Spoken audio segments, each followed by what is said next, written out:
Perusahaan di Kabupaten Aceh Singkil mulai melakukan pemasangan alat sparring pada pembuangan limbah milik perusahaan. Salah satunya seperti yang dilakukan PT Sokvindo Kebun Laya Butar Aceh Singkil ini.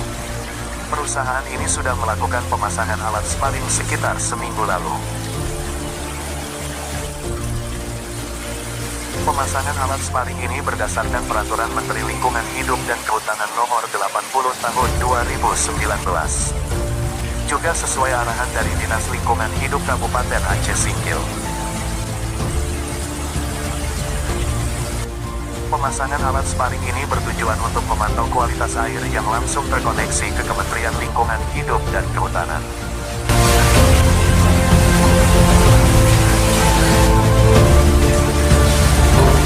Sudah memenuhi Permen LHK nomor 80 tahun 2019 untuk memasang sparring.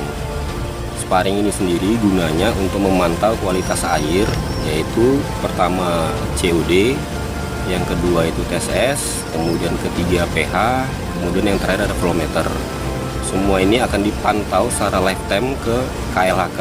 Jadi kalau ada baku mutu di atas baku mutu yang ditentukan, akan ada warning terhadap kami langsung dari KLHK.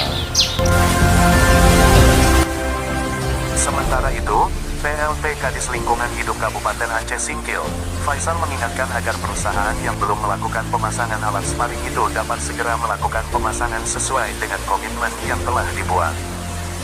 Faisal juga berharap, pemasangan alat sparring yang telah dilakukan PT Sokvindo ini dapat menjadi contoh bagi perusahaan lain yang belum melakukan pemasangan alat sparring.